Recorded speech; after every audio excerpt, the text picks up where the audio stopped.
नमस्कार, बहुत बहुत स्वागत है देवभूमि उत्तराखंड के हमारे इस खास बुलेटिन में। मैं हूं आपके साथ दिव्या सिंह। खबरों की शुरुआत करेंगे, लेकिन उससे पहले नजर इस वक्त की सुर्खियों पर। देहरादून में कांग्रेस ने किया सचिवालय कूच। विभिन्न मुद्दों को लेकर किया सचिवालय कूच। नेता प्रतिपक्ष की अगुवाई में किया सचिवालय कूच। हाईकोर्ट शिफ्ट करने को लेकर तकरार। बीजेपी और कांग्रेस में खींची तलवार। हाईकोर्ट शिफ्ट करने को लेकर नाखुश विपक्ष। ऋषिकेश में आधार कार्ड शिविर का हुआ शुभारंभ।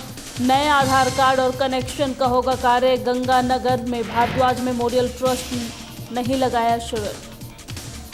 ऋषिकेश में चोरों ने एक खाली पड़े घर में की चोरी। घर का दरवाजा खोलकर चोरी कर ले गए स्कूटी।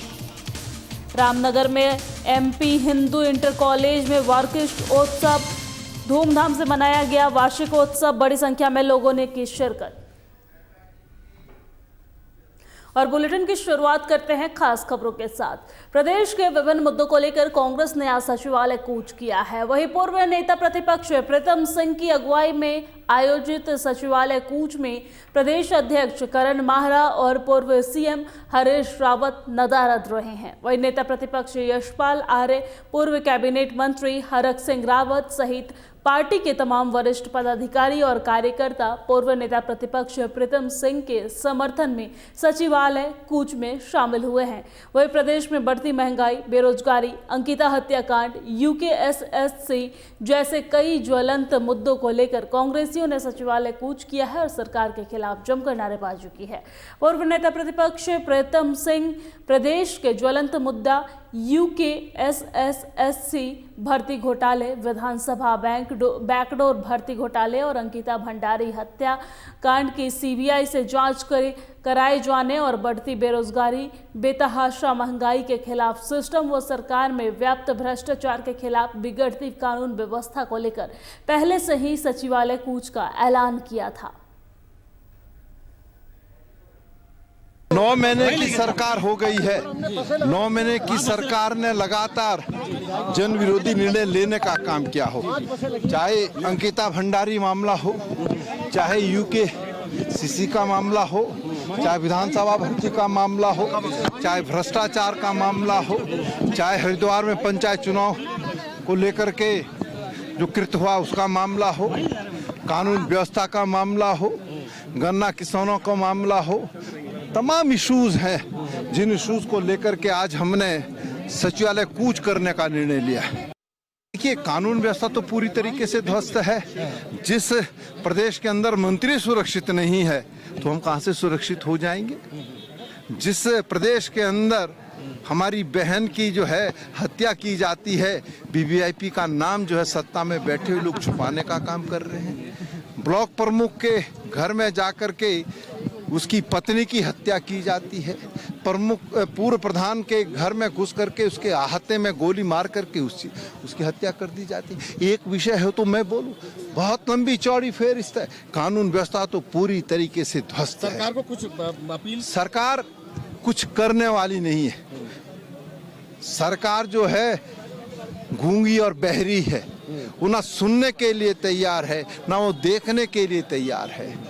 उधम सिंह नगर जल रहा है, लेकिन वहां के एसएसपी के खिलाफ कोई कार्रवाई नहीं की। एक विषय हो तो मैं कहूं।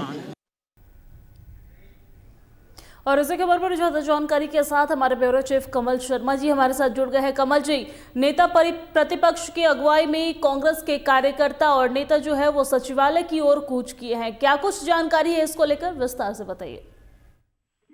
दिव्या, कहें तो आज कांग्रेस ने प्रीतम सिंह हो, नेता प्रतिपक्ष हो और सभी कहें तो सभी लोग यहाँ के विधायक भी थे। आज यहाँ पर कांग्रेस ने आज सचिवालय कूच का आह्वान किया था, जिसकी घोषणा 2-3 दिन पहले ही कर दी थी और बड़े स्तर पर यहाँ पर आसपास के क्षेत्रों से, यहाँ पर चाहे उधम सिंह नगर का इलाका हो, हरिद्वार का हो और आसपास के क्षेत्रों से यहाँ पर कांग्रेस कार्यकर्ता पहुंचे थे। प्रीतम सिंह चकोता से विधायक नेता प्रतिपक्ष, पूर्व नेता प्रतिपक्ष थे, और साथ ही यशपाल आर्य जो नेता प्रतिपक्ष है वर्तमान में, वो यहाँ पर थे, वो कई विधायक भी साथ में थे। तो लगभग आज यहाँ पर काफी अधिक संख्या में लोग यहाँ पर पहुंचे, भले पुलिस ने उनको बैरिकेडिंग लगा कर रोक दिया गया हो, लेकिन सबसे बड़ी बात उन्होंने यही आरोप लगाया है। उन्होंने कहा एक तो कानून व्यवस्था पर आरोप लगाया है कि वो व्यवस्था नहीं संभाल पा रही है, पूरी तरह चौपट हो गया। चाहे उन्होंने मेनली अगर कहें तो उन्होंने उधम सिंह नगर पे जोड़ दिया, उन्होंने वहां लगातार ऐसी ऐसी घटनाएं हुई हैं जिसमें सरकार बिल्कुल भी अधिकारियों को के खिलाफ कार्रवाई नहीं कर रहे और अधिकारी बिल्कुल नाकाम रह रहे हैं।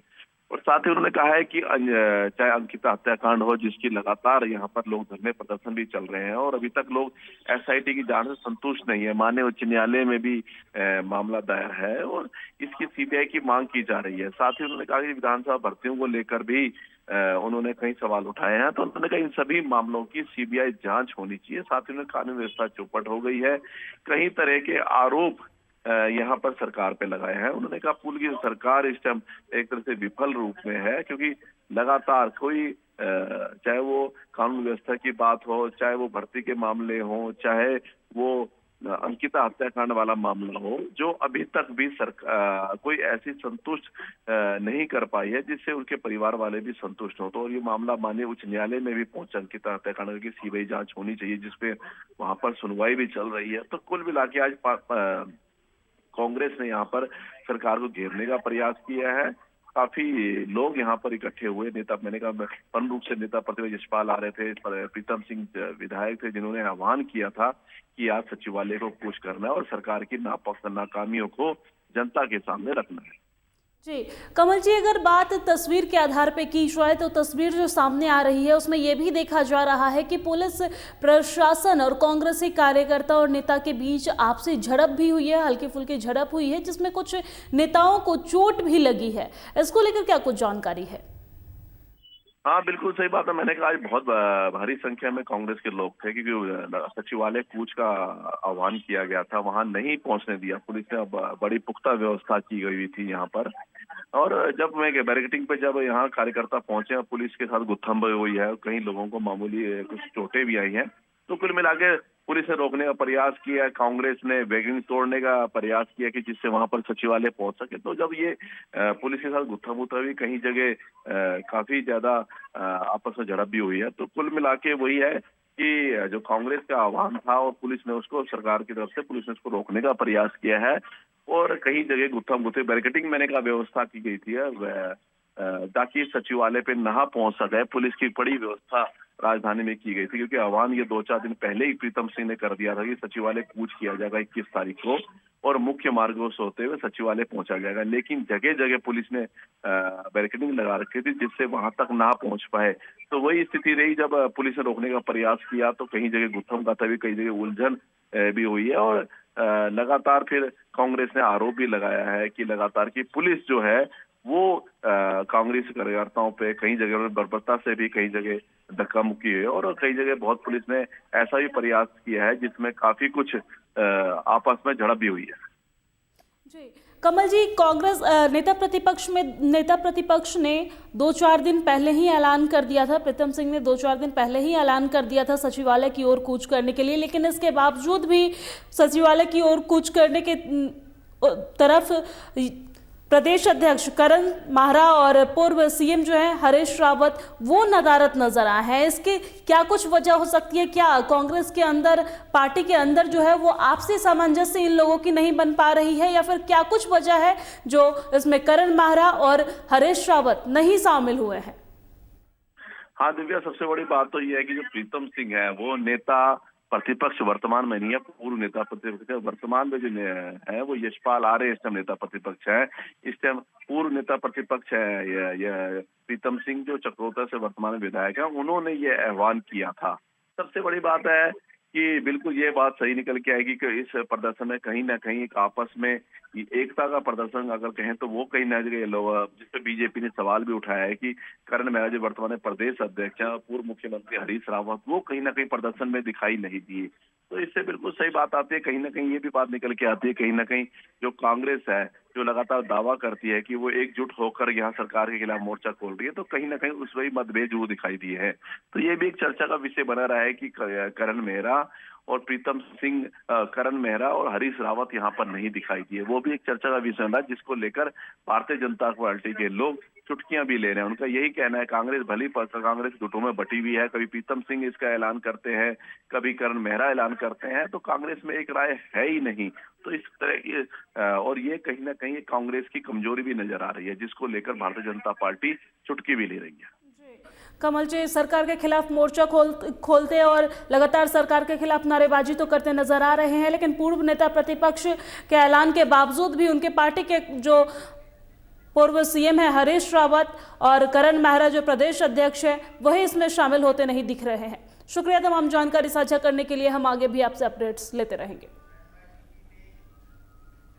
चलिए खबरों में आगे बढ़ते हैं। नैनीताल हाई कोर्ट को हल्द्वानी शिफ्ट करने को लेकर बीजेपी और कांग्रेस में तलवार खींच गई है और जहां विपक्ष इस फैसले से नाखुश दिखाई दे रहा है, तो वही पक्ष अब हाई कोर्ट हल्द्वानी शिफ्ट करने की वकालत करने लगा है। जब से हाई कोर्ट शिफ्टिंग की बात की जा रही थी, तभी से कुछ लोग इस मुद्दे को लेकर पक्ष में खड़े थे, लेकिन कुछ लोग विरोध में उतर आए थे। इतना ही नहीं, नैनीताल के कुछ वकील भी हाई कोर्ट को शिफ्ट करना नहीं चाहते थे, और जबकि हल्द्वानी के वकील हाई कोर्ट को कुमाऊं के प्रवेश द्वार में शिफ्ट करने के लिए जोर लगा रहे थे।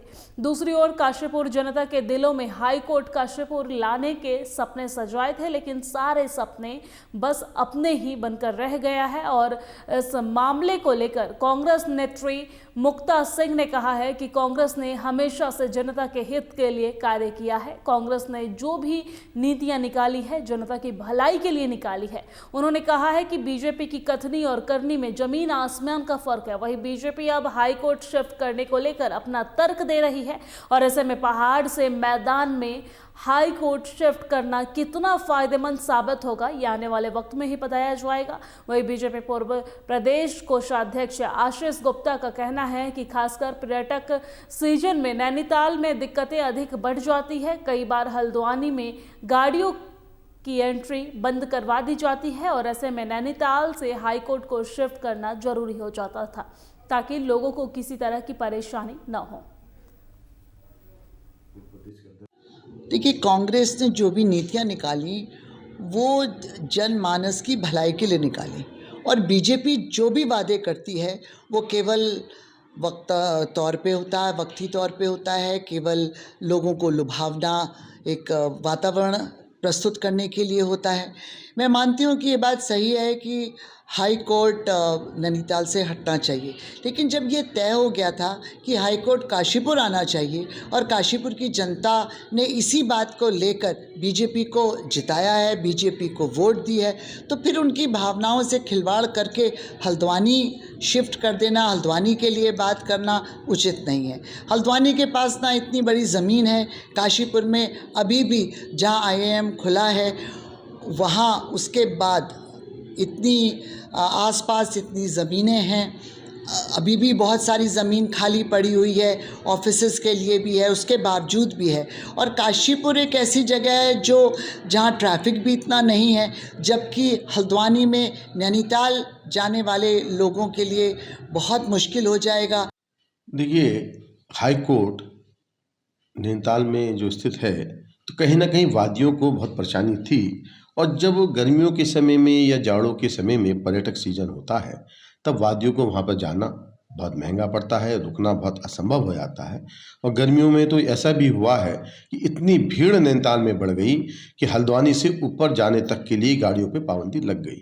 तो ऐसी परिस्थितियों में हाई कोर्ट को नैनीताल से स्थानांतरित करना अपरिहार्य था, और बहुत आवश्यक भी है जनता की सुविधाओं को देखते हुए। जैसा मेरे काबिल दोस्त कांग्रेसी आरोप लगा रहे हैं, और आरोप लगाना सिर्फ उनकी आदत है कि ना तो किसी चीज़ को समझना और ना कोई देश समाज के लिए कार्य करना। नैनीताल जिले के लिए हाई कोर्ट अलॉट हुई, ये उनके संज्ञान में है, तो जिले में स्थानांतरण करना तो हाई कोर्ट के हाथों में है, उनके जो अधिकार क्षेत्र में आता है। जिले से बाहर स्थानांतरित करने के लिए बड़ी लंबी प्रक्रिया को अपनाना पड़ेगा। काशीपुर से खबर आपको बता रहे हैं, जहां पर हाई कोर्ट शिफ्ट करने को लेकर बीजेपी और कांग्रेस के बीच तकरार खिंच गई है। आपको बता दें कि हाई कोर्ट शिफ्ट करने को लेकर विपक्ष जो है वो नाखुश नजर आ रहे हैं। वही पक्ष के जो नेता हैं, जो सत्ता पक्ष के नेता हैं, वो हाई शिफ्ट करने को लेकर जोर देते नजर आ रहे हैं। और ऐसे में नैनीताल में हाई कोर्ट शिफ्ट करने को लेकर इस पे वकील जो है वो भी अपनी राय देते नजर आ रहे हैं। कुछ जगह के जो वकील हैं वो खुश नजर आ रहे हैं तो कुछ नाखुश नजर आ रहे हैं। नैनीताल हाई कोर्ट शिफ्ट करने को लेकर हल्द्वानी में ये हाई कोर्ट शिफ्ट होने जा रहा है और इसको लेकर पक्ष और विपक्ष के बीच तलवार खिंच गई है।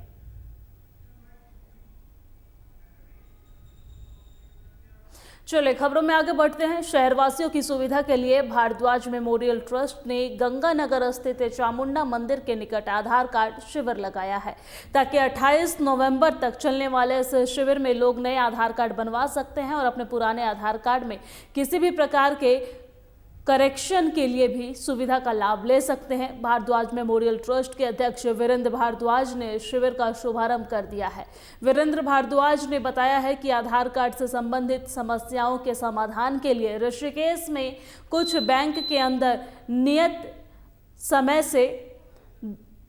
समय के दौरान कार्य किए जाते हैं और जिससे जनता को काफ़ी परेशानियों का सामना करना पड़ रहा है। इसलिए लोगों को सुविधा देने के लिए ये शिविर लगाया गया है और उन्होंने लोगों से शिविर का लाभ उठाने की अपील भी की है। आधार कार्ड बनवाने या फिर उसमें करेक्शन करवाने के लिए शिविर का आयोजन किया गया है और लोगों से अपील की गई है कि आप अपने इस शिविर का लाभ पूर्ण रूप से उठाएं। शहरवासियों की सुविधा के लिए भारद्वाज मेमोरियल ट्रस्ट ने गंगानगर स्थित चामुंडा मंदिर के निकट आधार कार्ड शिविर लगाया है। 28 नवंबर तक चलने वाले शिविर से लोग नए आधार कार्ड बनवा सकते हैं और साथ ही साथ उनके पुराने आधार कार्ड में कोई करेक्शन करवाना है तो वो भी करवा सकते हैं, उसकी भी सुविधा ले सकते हैं। आपको बता दें कि भारद्वाज मेमोरियल ट्रस्ट के अध्यक्ष वीरेंद्र भारद्वाज ने शिविर का शुभारंभ किया है और वीरेंद्र भारद्वाज ने इस दौरान कहा है कि आधार कार्ड से संबंधित समस्याओं के समाधान के लिए ऋषिकेश के कुछ बैंक के अंदर नियत समय के दौरान कार्य किए जाते हैं और जिससे जनता को काफ़ी परेशानियों का सामना करना पड़ता है और इन्हीं सबको देखते हुए एक शिविर का आयोजन किया गया है। आधार कार्ड कैंप इसका नाम रखा गया है। भारद्वाज मेमोरियल ट्रस्ट के सौजन्य से इस शिविर का आयोजन किया गया है। ये वार्ड नंबर 21 अपर गंगानगर ऋषिकेश में भारद्वाज मेमोरियल ट्रस्ट के द्वारा जनता की समस्याओं को देखते हुए आधार कार्ड कैंप का आयोजन किया गया है। इसमें अहम सहयोग माननीय श्री संदीप गुप्ता जी का रहा और जिसमें जनता की आधार कार्ड की त्रुटियां हैं, किसी में डेट ऑफ बर्थ गलत हो रखी है, किसी में नाम है और नए राशन कार्ड बनवाने के लिए, आधार कार्ड बनवाने के लिए भी जनता जो भटक रही थी उसको देखते हुए आज ये भारद्वाज मेमोरियल ट्रस्ट की ओर से आधार कैंप लगाया गया है। और जनपद पौड़ी की पुलिस ने एक बार फिर पीड़ितों के चेहरे पर मुस्कान लाने का काम किया है। इस बार मामला ऑनलाइन ठगी से जुड़ा हुआ है। पौड़ी की एसएसपी श्वेता चौबे ने बताया है कि ऑनलाइन शॉपिंग करने और उधार की रकम वापस देने के नाम पर कोटद्वार और पौड़ी के 3 लोगों से 80,000 रकम ऑनलाइन ठगी गई और शिकायत मिलने पर साइबर सेल ने त्वरित कार्रवाई करते हुए 3 पीड़ितों की रकम उनके खाते में वापस लाने का काम किया है। ये रकम सीमित समय में वापस आई है। पीड़ितों ने रकम वापस मिलने पर जहां पौड़ी पुलिस का आभार व्यक्त किया है, वहीं साइबर सेल की भी जमकर सराहना की है। एसएसपी श्वेता चौबे ने कहा है कि ऑनलाइन शॉपिंग ट्रांजैक्शन के दौरान सावधानियां बरतने की ज़रूरत है और जिससे कि ऑनलाइन फ्रॉड होने से बच सके। पुलिस सोशल मीडिया पर बचाव के कई टिप्स भी जारी कर रही है और यदि लोग इन टिप्सों पर ध्यान दें तो ऑनलाइन ठगी का शिकार होने से बच सकते हैं।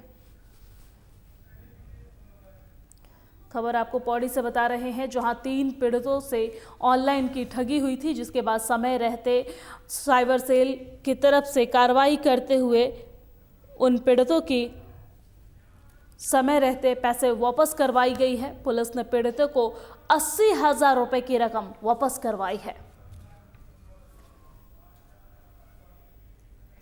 और इसी खबर पर ज्यादा जानकारी के साथ हमारे संवाददाता दीपक नारंग हमारे साथ जुड़ गए हैं। दीपक, पुलिस प्रशासन की एक सराहनीय कदम देखने को मिली है। पुलिस प्रशासन के द्वारा साइबर सेल के द्वारा समय रहते ही ऑनलाइन ठगी किए 3 पीड़ितों को उनको पैसे वापस दिलाए गए हैं। इसको लेकर क्या कुछ पूरी जानकारी है, बताइए। देखिए, साइबर क्राइम जो है वो लगातार जो है अपने पैर पसारते जा रहा है और तरह तरह के साइबर जो ठग हैं वो तरह तरह के तरीके अपनाकर लोगों को अपना शिकार बना रहे हैं और ऑनलाइन उनकी रकम को ठगने के प्रयास में जुटे हुए हैं। इसी कड़ी में ये 3 मामले हाल ही के हैं जो जनपद पौड़ी गढ़वाल के हैं और तीनों ही पीड़ितों से जो है ऑनलाइन रकम की करीब 80,000 रुपए की जो है रकम वो ठगी गई थी और इस मामले में उन्होंने साइबर सेल को जो है अपनी कंप्लेंट देकर के जो है आरोपियों के खिलाफ कार्रवाई की मांग करती थी और कहा था कि हमारे पैसे वापस दिला जाए।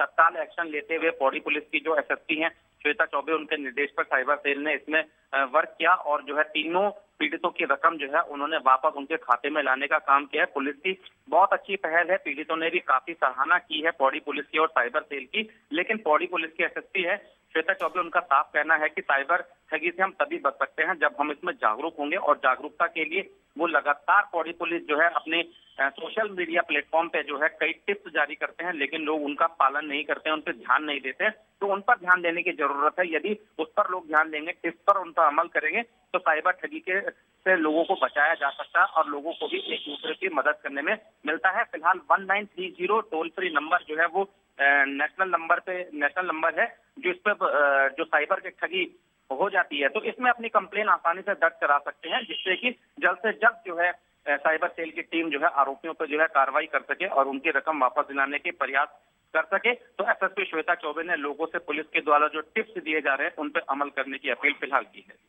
जी दीपक जी, ये जो 3 पीड़ित हैं ये कौन है, कहां से हैं और इनके साथ ऑनलाइन ठगी किस तरीके से हुई है?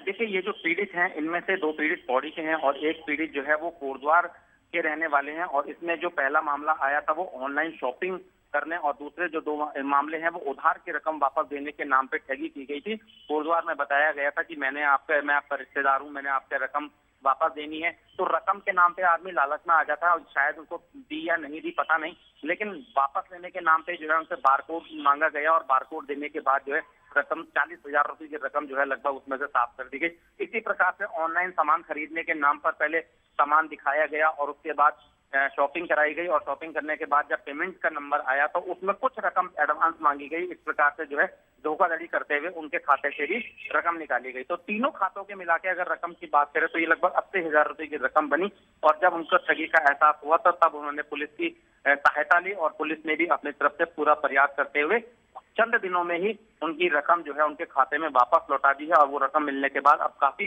खुश नजर आ रहे हैं। तो कह सकते हैं कि पौड़ी पुलिस ने पीड़ितों के चेहरे पर एक बार फिर से मुस्कान लाने का काम किया है। जी ठीक है, तमाम जानकारी साझा करने के लिए शुक्रिया दीपक नारंग जी। हम आगे भी आपसे अपडेट्स लेते रहेंगे।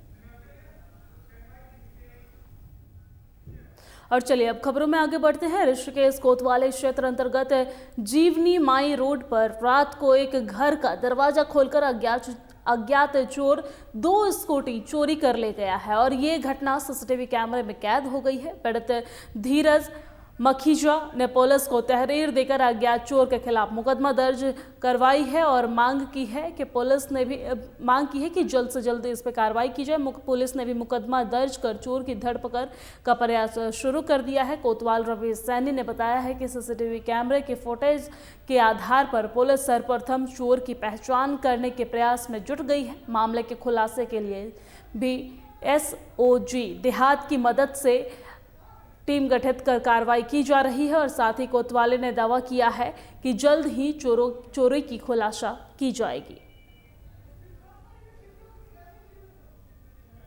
आप तस्वीर देख सकते हैं, ऋषिकेश की ये तस्वीर दिखा रहे हैं जिसमें सीसीटीवी कैमरा की ये तस्वीर दिखा रहे हैं जिसमें चोर के द्वारा स्कूटी लेकर भागने की, ये कैमरा नंबर 2 की तस्वीर आप देख सकते हैं कि किस तरीके से चोर वहां पहुंचकर स्कूटी लेकर फरार होता नजर आ रहा है। मेरे माता पिता ने तीर्थ यात्रा से वापस आना था तो उस दिन हमने रात को अपना मेन गेट देर से लॉक करा तो लगभग 1:45 बजे करीब एक ये अज्ञात शख्स है जो हमारे घर के अंदर से, गेट के अंदर से एक्टिवा जो कि लॉक नहीं थी तो वो एक एक करके दोनों एक्टिवा हमारी ले गया है और लगभग आधे घंटे के अंतराल में एक एक करके इतने दोनों एक्टिवा बाहर करी और ये एक एक करके दोनों एक्टिवा लेके गया। और रामनगर के एमपी हिंदू इंटर कॉलेज में वार्षिकोत्सव धूमधाम के साथ मनाया गया है और इस अवसर पर स्कूली छात्र छात्राओं ने रंगारंग प्रस्तुतियां भी दी है। वही कार्यक्रम का शुभारंभ दीप प्रज्वलित कर किया गया है और इस अवसर पर मुख्य अतिथि एसडीएम गौरव चटवाल, अखिल ब्राह्मण उत्थान महासभा के प्रदेश उपाध्यक्ष हेमचंद्र भट्ट, प्रबंधक विनय जिंदल, प्रधानाचार्य संजीव शर्मा मौजूद रहे हैं। अखिल ब्राह्मण उत्थान महासभा के प्रदेश उपाध्यक्ष हेमचंद्र भट्ट ने शिक्षा के क्षेत्र में एमपी हिंदू इंटर कॉलेज द्वारा किए जा रहे प्रयासों की जमकर सराहना भी की है।